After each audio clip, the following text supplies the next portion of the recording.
Before we start, I want to let you know that we will be taking your questions right after the first two rounds of questions with my panelists. But in order to do that, and because we want to make it more efficient and quicker and faster and less encumbrant than passing the mics along, there's this app, the Wish app. In case you didn't download it yet, it's in your registration email. You just click on it. It's very fast. You have internet around.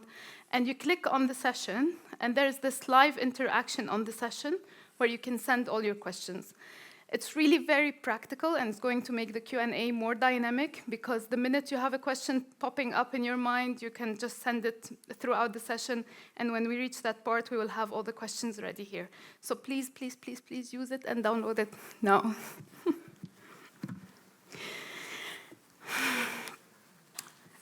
And one last thing, please your phone silent. When I was preparing for this panel, I was honestly very shocked with the numbers. There are so many things happening around the world that are shocking us enough that we're in 2024 and they are still happening. But in women cancer, the numbers really are shocking, because 130,000 new cases of women cancer, breast or cervical, were diagnosed in 2022. These cancers are highly preventable by now, and we are still having this many new cases every year. And we're talking, this number is only about the Eastern Mediterranean region alone.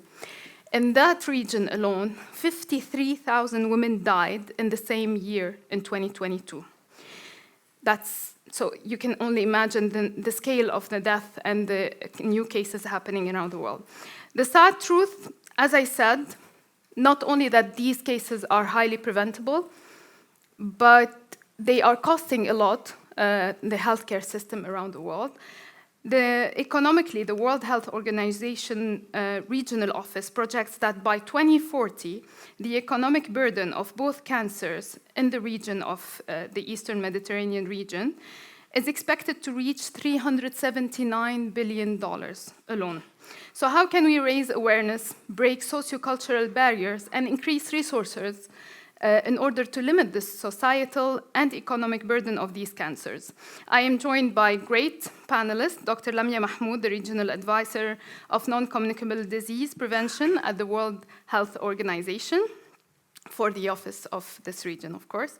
His Excellency Sheikh Dr. Khalid Al-Thani, the Chairman of Qatar Cancer Society, Dr. Heidi Stensmiren, the Chief Medical Officer at Cell Collabs, and she formerly presided the World Medical Association, Professor Jennifer Bowie, the Chair Department of International Health and Associate Professor at Georgetown University, and Mr. Rick Shu, Chief Medical Officer at Oricell Therapeutics Incorporations. Together, we will go through the data and try to present you with informed recommendations for a coordinated and well-resourced strategy to address the growing burden. I will start with you, Dr. Lamia Mahmoud, to present to us the findings of your latest report. You are one of the lead authors of the report, Women's Cancer in the Eastern Mediterranean Region, a Case for Investment. Can you please guide us through your findings? Assalamu alaikum, and very good morning, everyone. And I'd like to upfront thank Wish for giving us this opportunity. Indeed, the Women's Cancer Investment Case was one of our key areas of work over the past couple of years. And the report that we have developed sheds light on this important public health problem. And we're very happy that it is becoming one of the priorities that WISH is looking at and highlighting, and we hope that this discussion will pave the way for innovations that will actually help us address women's cancer. And in EMRO, we're looking at women's cancer based on the WHO global initiatives, which are the Global Breast Cancer Initiative and the Global Initiative on and the Global Cervical Cancer Elimination Initiative. Not that these are the only cancers that occur in women. I'm sure you're all aware that there are many other important cancers, but these are where there's a high burden, where we have the know-how, and where there are feasible, cost-effective interventions. And this investment case was done with the demand, based on the demand from our member states. they really wanted to know what is the return on these investments in these two areas. And we have done a very rigorous assessment with the help of experts from the region, looking at what is the situation in our different member states, and I'm talking about the 22 member states of the Eastern Mediterranean region, as well as doing an economic analysis, looking at what is the economic burden and what are the returns on these investments. And you've said it all, we do have a huge burden. In 2022 alone, in our region, 150,000 women received a breast cancer diagnosis. And for cervical cancer, it was 17,000 women. And when you look at, for example, at the incidence mortality ratio, it really tells us, the mortality to incidence ratio, it tells us that more women are dying in our region than in other regions of the world. So it means we have to invest in prevention, in early diagnosis, and in treatment, of course, including palliation. So you've said some of the figures, and I don't know if I have a chance now to speak more to those figures. So the burden, as we see it now, is 15 billion. It will rise to 379 billion by the year 2040. And we're looking at overall costs. It's the healthcare costs, it's the societal costs, it's looking very much at the value of these women in society and how much we as a society lose by the premature death of these women. It also looks at the returns on investment. It tells us that where our investments should be. So, and it does this across the different pillars that the WHO recommends for breast and cervical cancer. For cervical cancer specifically, we've looked at the value of vaccinating girls, we've looked at the value of screening, and we've looked at the value of treatment. And for breast cancer, we've looked at the value of early diagnosis and treatment. And believe me, the results are impressive and should convince every policymaker that they should invest in these interventions. Thank you very much, Dr. Lamia. Your Excellency, Sheikh Dr. Khalid Al Thani. Unfortunately, before we tackle the economic and the return over investment of what solutions we can have, we are still facing the main problem, the societal and cultural problem, barrier, preventing women from early diagnosis, which largely helps them overcome these cancers. What are the main barriers that the Qatar Cancer Society spotted between women? Not working. Hi. I don't know if it's more. Yeah. Assalamu alaikum. Well, thank you very much. I mean, the question is quite broad. We have a huge stigma when it comes to these issues. And if I may go back 30 years ago when we started doing all these programs and trying to push, people were not interested in listening. Of course, we've come a long way, but we're still short by a long distance. And just for example, if you take all the women that are here, not more than 30 to 35% of them have done mammogram and pap smear. You can ask them. I guarantee you that. Although they have access, it's free of charge, and they can do it. But going back, definitely, at the beginning it was so difficult. People don't like to talk about cancer. People don't like to even discuss it. They say, oh, that disease, that ugly disease, and then using very bad words for it. And I always tell them that's not true, and this is not the way to do it. Of course, we've had successes with a lot of cases that have survived, that's been picked up at early stage because of the screening programs. We started our screening program back in 1997, and believe me, it was a battle uphill. Nobody was interested. At one point, I was talking on the radio, and somebody called on live radio show and said, "Can you get off the radio?" No. I told them I have an easier solution. Turn the station. So the point, what I'm trying to say is still we have a cultural issue. People don't think that they might be susceptible to whether breast cancer or cervix or any other cancers. Oh, maybe my neighbor, but not me. Nobody is shielded. And that's the message we're trying to do. The message that we started doing, we had big failures because we were facing people directly and telling them breast cancer, cervix, blah, blah, blah, all sorts of cancers. Now we have, of course, we had major failures and a few successes. But then we built up on those successes, in the way that we have changed the way we approach people. We have changed the way that we talk to people. And I'm proud to say that for the past 8-9 years, my team has been doing a good job because we have the only certified center in Qatar and academically certified that, you know, probably some of the attendees have attended some of the programs there. So we, if I may use that word, we lure women, you know, in coming and doing health programs for a general health program. So we get them in from the healthy kitchen all the way to exercise and all other activities, passing subtle messages about cancer, and then intriguing them to ask more questions. Nowadays, with the social media, with the everybody is online, so we have launched 2 applications. One I'll talk about later. One is the Qatar Cancer Society application, where we had a good rate of success. I'm not happy. I aim at 115%, 110%, not 100%. But ladies have access, men have access, unanimous. You know, they don't need to identify themselves. Going back again to screening programs, we with Al Amal Hospital, we have a great rapport. The whole team, all the doctors there are part of Qatar Cancer Society and started Qatar Cancer Society. And today with HMC and their facilities, if somebody approaches us, within 48 hours, they will have an appointment at HMC. So what I'm saying is that we've come a long way, but we still have the stigma. And that's why the rates are not convincing for the money that we are spending, for the effort that we are doing in the state of Qatar. It's not convincing. Therefore, we need to act, I don't know, make it a mandatory test, probably. So there are ways of getting better, but definitely, if you ask me, I'm satisfied, I'm not satisfied. But then if I look at the region, I see myself ahead of everybody else because of the size, population, and the wealth of Qatar.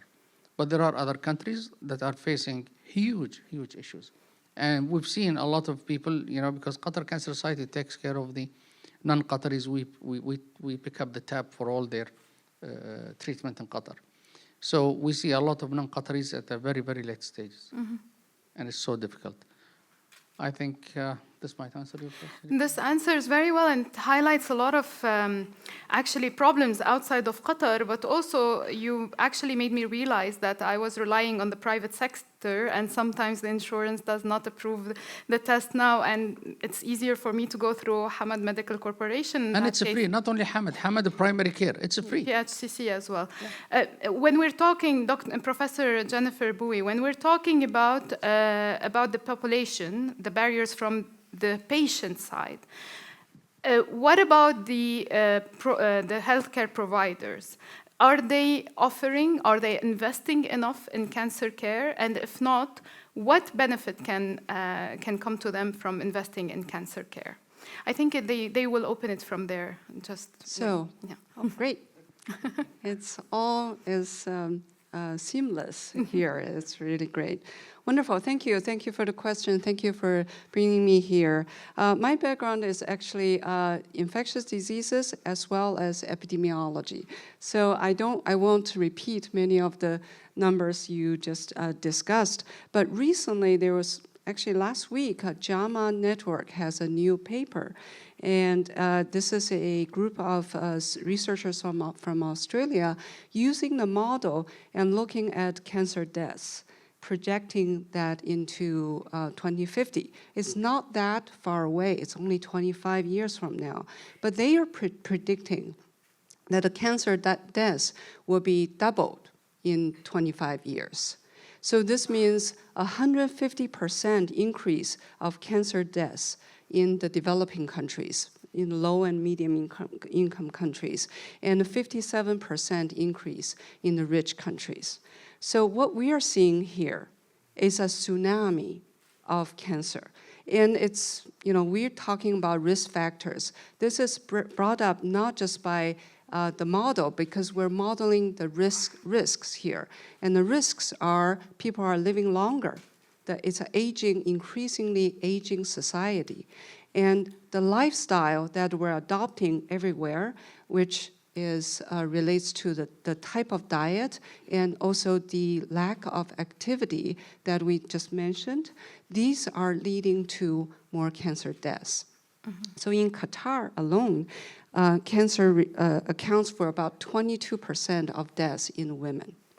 And then among these cancers, 40% of cancer in women are breast cancer.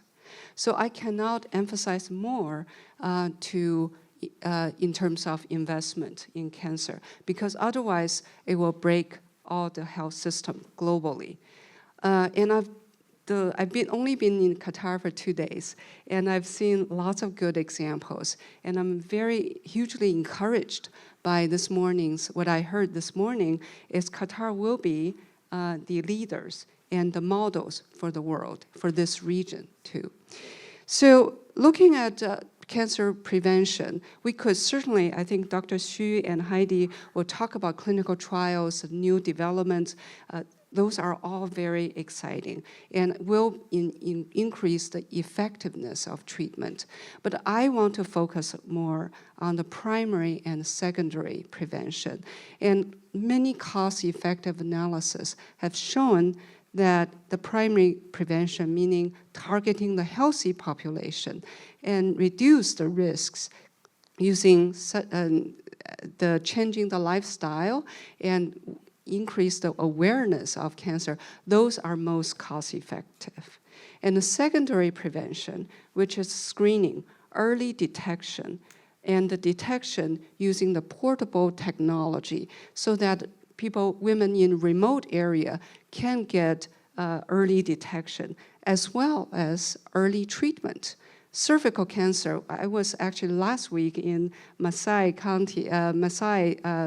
Mara area in Kenya, and I'm witnessing the remote clinics, how they use telemedicine and mobile health to help the women over there, to bring the health care to there, to get the treatment very early on. I think those are the best investment in cancer reaction.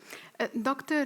Rikshu, how do you foresee the investment landscape for women's cancers evolving, and what advice would you offer to entrepreneurs in this space? Yes, thank you. Thank you for the question. And first of all, I'd really like to thank the Humanity Organization Committee invite me here. And first time for me visit Doha in Qatar, and I'm totally impressed, already falling in love with it. I totally agree with the remark made by previous speakers, but actually this morning when I think it over, I decided to switch what I really initially prepared to say, and now I want to say something maybe different, because I understood today there are a lot of policymakers here.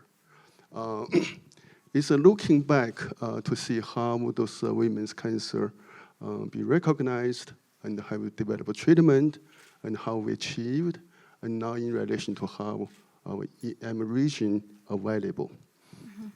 Then I realized something is kind of missing. As we all know, for those women's cancer, from last century, the treatment that was recent development, there are many new therapies has been developed, but how many of them are available here, particularly for those economic compromised countries in this region. And accessibility is a big issue. And also, I also like to know here, since we're all medical professionals, how many of us has actually involved those global trials before the medication approved? What I mean is those targeted therapy, immunotherapy, ADC, PDC, and in future cell therapies. And also recently, their combination, triple combination, try to improve or survival, those trials. Can you raise your hand? None. No. And how many medical institutions, participate in those global trials, which you have worked for? Can you raise your hand? One. Okay. So clearly, it's over majority is not involved.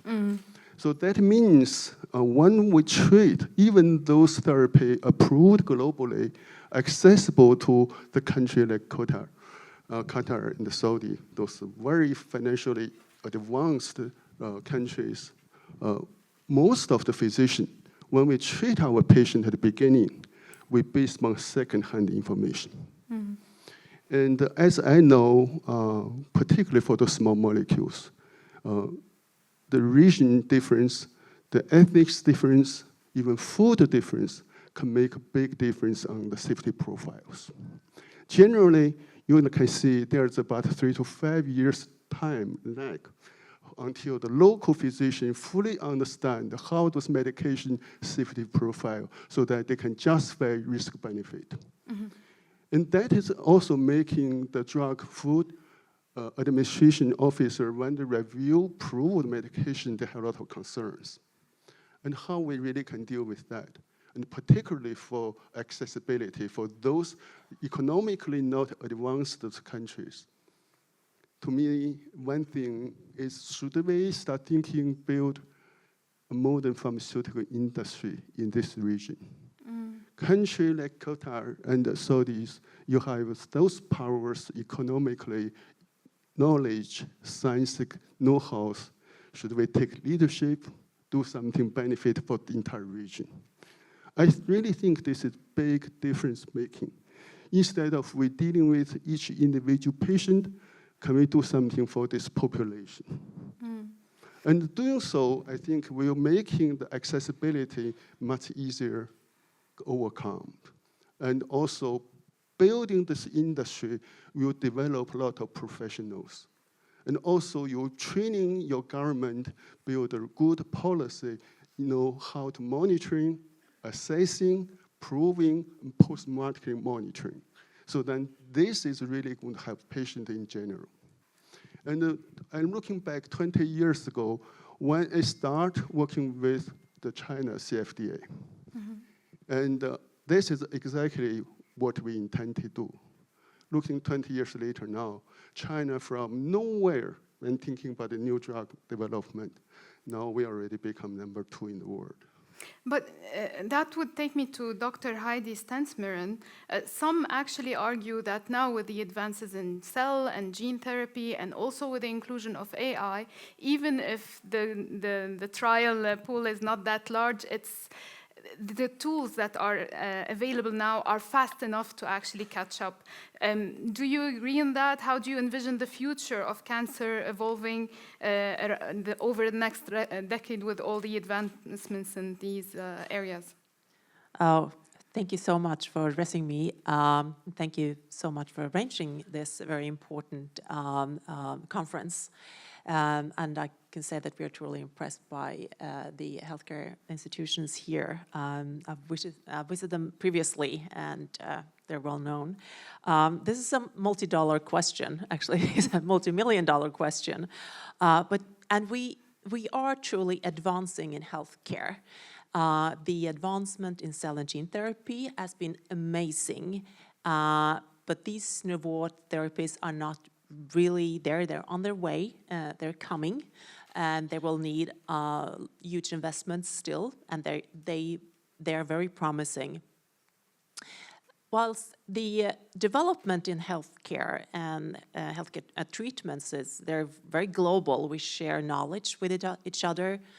The success is local business. Dr. Khalid told us it's about implementation, it's about building trust in the community, it's about working with education, with good access to preventative care, with a screening program, vaccination programs, and also be part of clinical trials and development and executing on it. So it's multifactorial.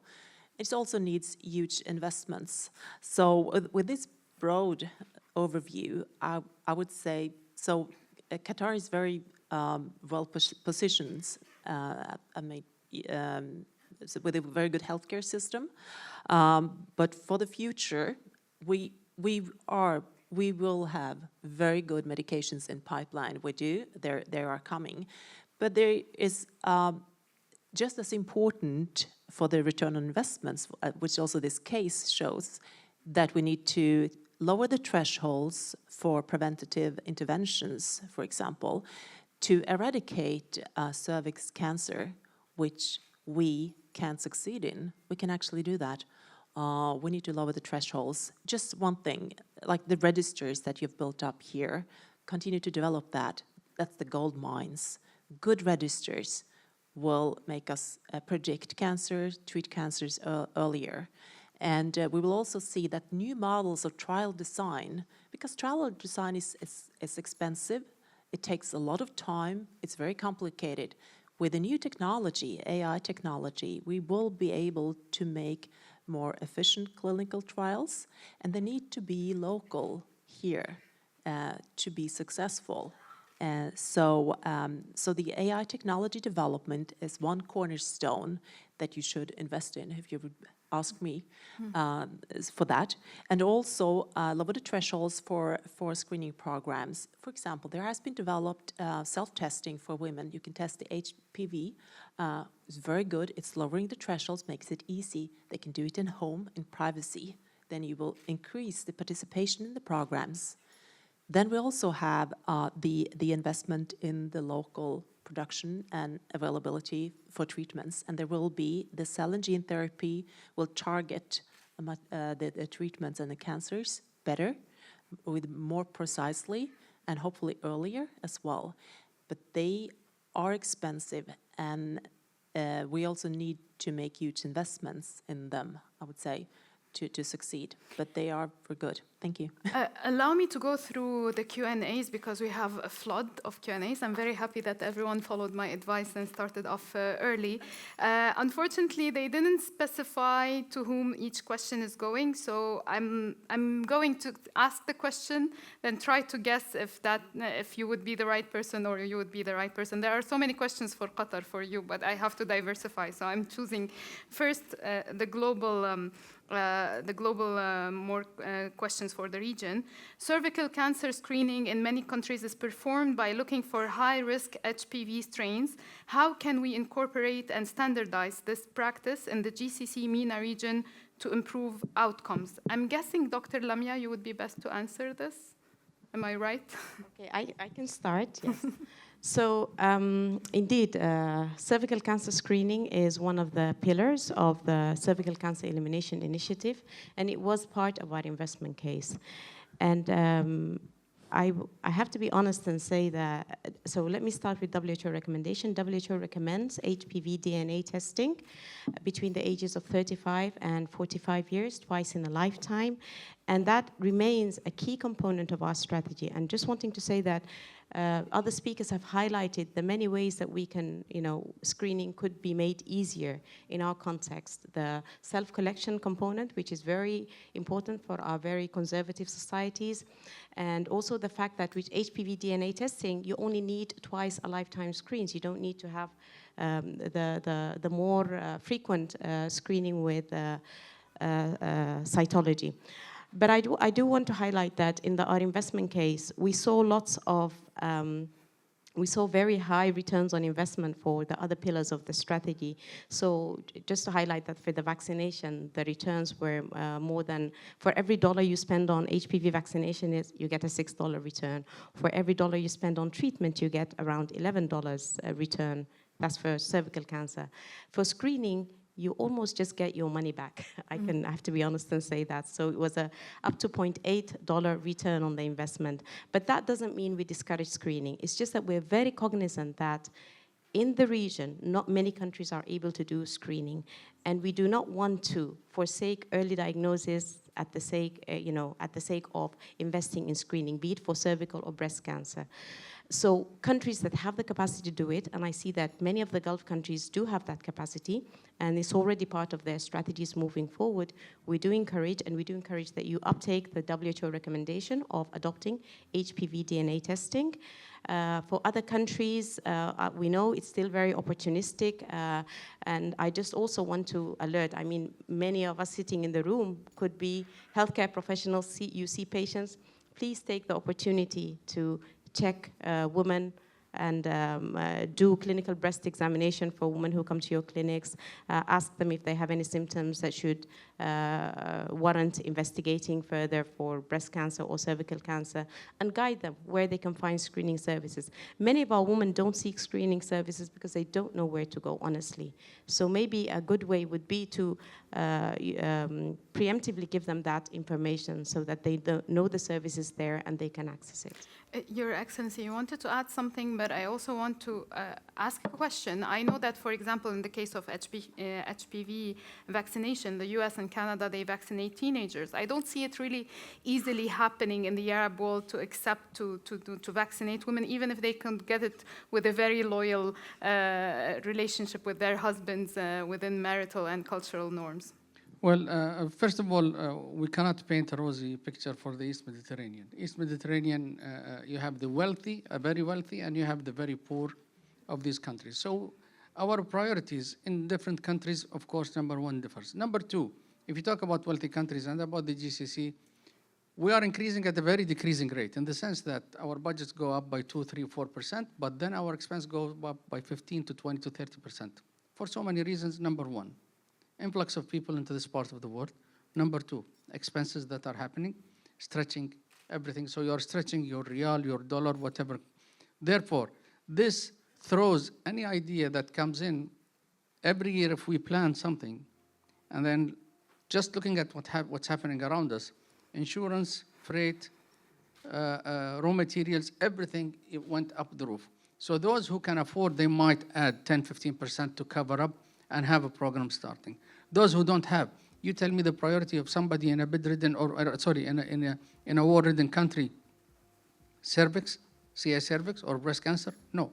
I think this is an issue that has to be tackled extremely well. Since we are talking about funding and investment, there will be a huge gap between those who can afford to have whether the vaccination or the screening programs and those who are, God help them, in a very economically dire situation. Yeah, definitely. So therefore, I know Sudan, I had so many friends and they had beautiful programs started to run. Now for 2 years, Sudan Doesn't is gone. have an investment. And other areas as well. So I don't want to talk about it, but I want to tell everybody, yes, we can do something, but at the same time, if we don't go to the lowest level and encourage prevention, the remote medical access for young ladies is very important. But then the personal hygiene and self-education is also very, very important. I don't know, I don't have a solution for it, but I think it's a major, major issue. At least we're discussing, so we might find solutions. And if you have solutions, don't hesitate to propose them during this summit. That's the whole point of summits like this. Just one word. The bottom line is how much money you have to spend. And therefore, we have to be smart in helping. Novel technology is amazing, but then only if I can afford it. Right, right. I think in this area, one of the often neglected topic is CBO, the community, the medical organizations, because many of these outreach to women and girls, young girls, is relying on these organizations. And when I go to the field, I see this organization, they say, well, yeah, government wants to give funding for HPV screening, for the vaccine, but what we need is managers. We need managers to help us to build the supply chain for these medicine, and we need managers to help us streamline this process. So I would just shout out for the funding for the CBOs. Dr. Rikshu, there's a question about the role of AI and precision medicine. Has it been explored in your recommendations towards cost reduction and effectiveness in cancer care? Okay. What I think this is a very good comment, and I totally agree with. The reality check.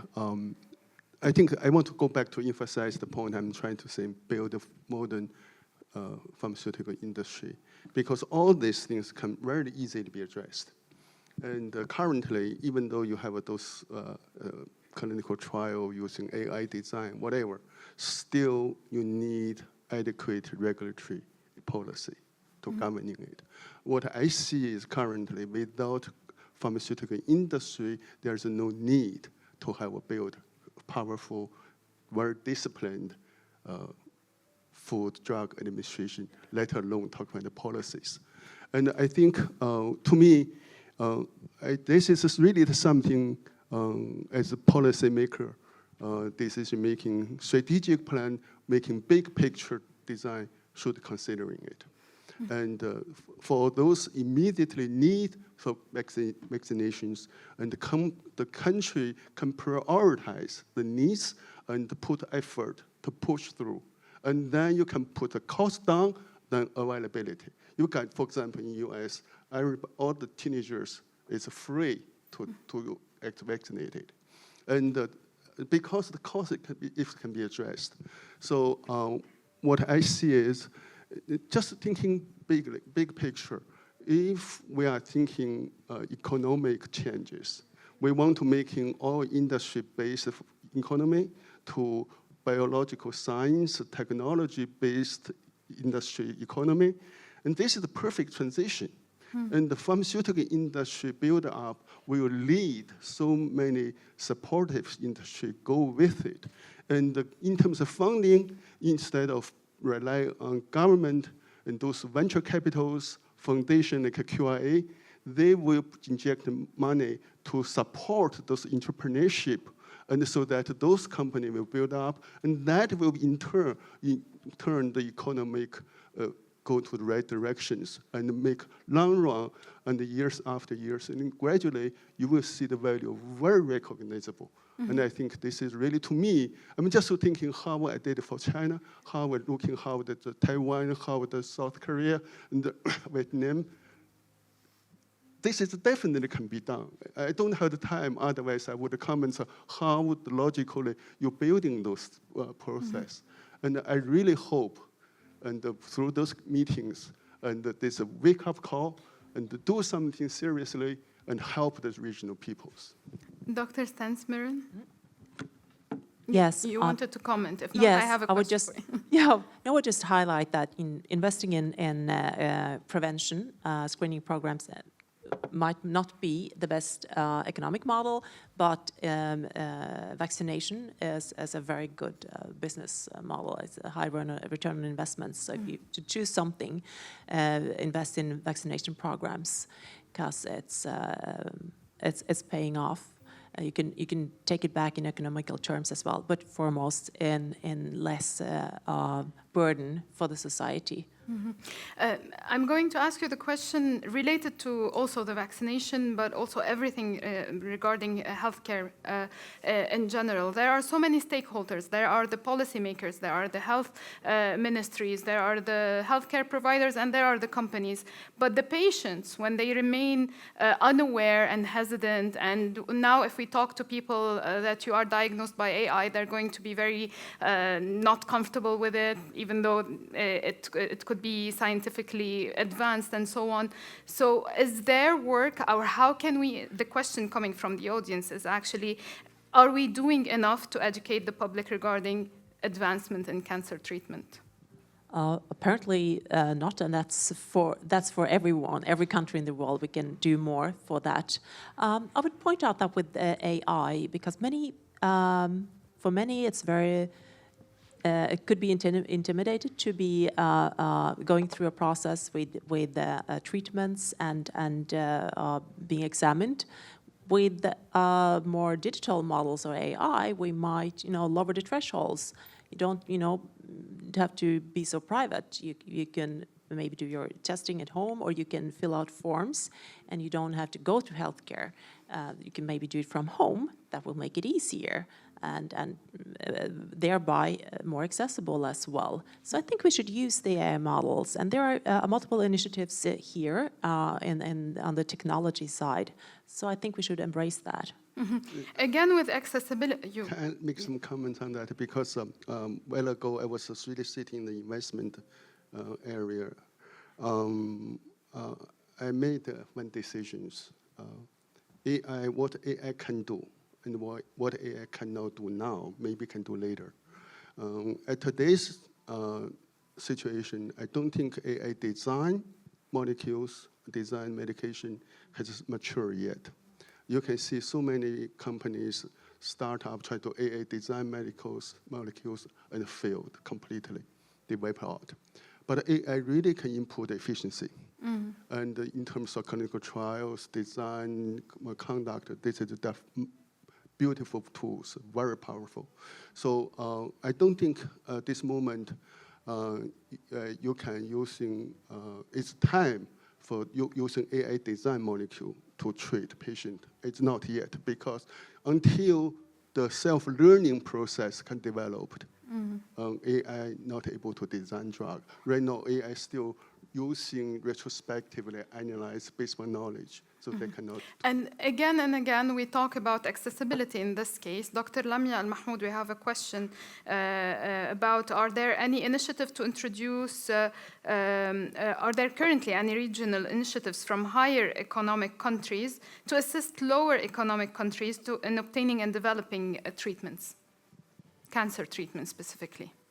So one of WHO's roles is leveraging and building partnerships and engagement across different member states. And for that, we have, for example, many different collaborating centers that assist in that.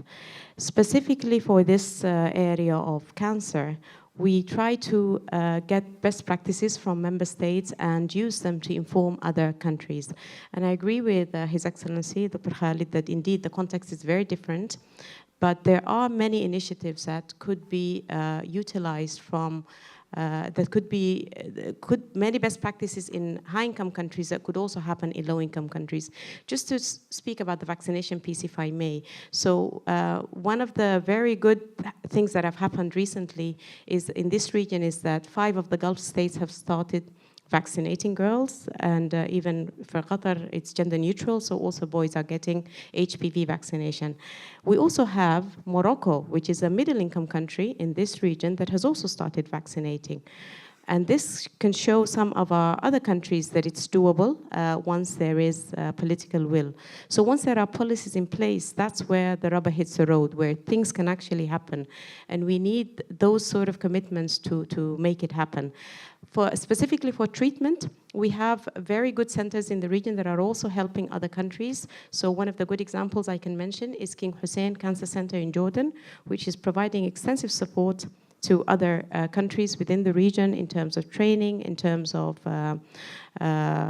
capacity building, in terms of treating patients, and they have also extended support during the recent conflicts in nearby countries. They're not the only center, but I just mentioned them as an example. I just also want to highlight that for low-income countries to try to implement strong initiatives, they can use the existing platforms that they have. So we don't want to bring very difficult to implement interventions for them, but they can use the platforms that they have. For example, for the vaccination, the school health platforms. For screening and treatment, they can also use reproductive health or women health clinics. We have in Pakistan the Well Woman Clinic. So all these are ideas that can be taken from one country and implemented in the other.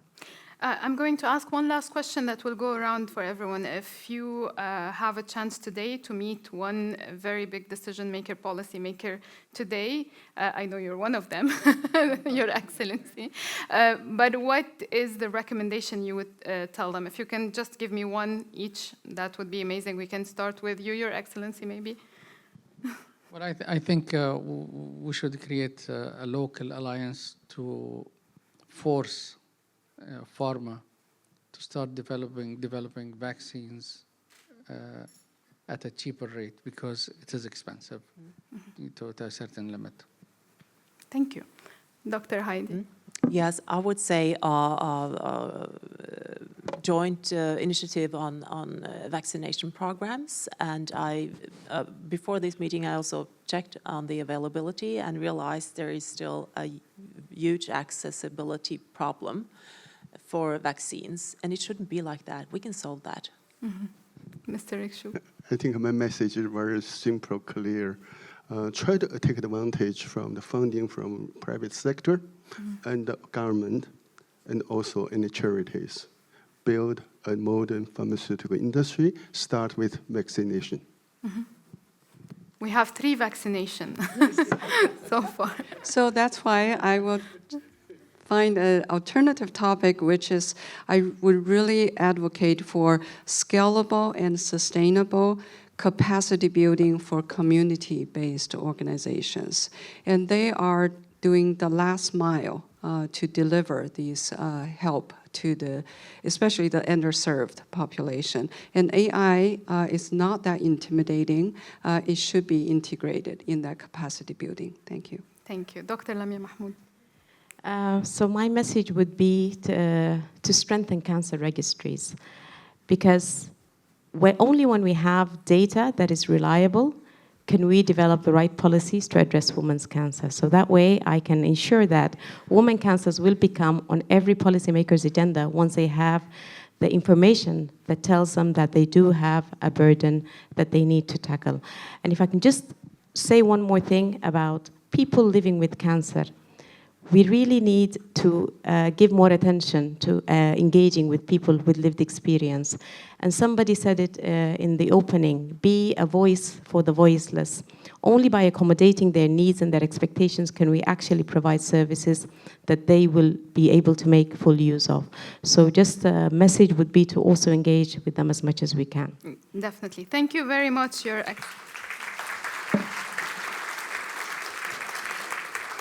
Thank you very much, Your Excellency Sheikh Dr. Khaled Al-Thani, Dr. Heidi Stensmerson, Mr. Rikshu, Professor Jennifer Bowie, and Dr. Lamia Al-Mahmoud. Thank you very much, everyone, for attending. Thank you. شكرا لكم. Sorry على المي.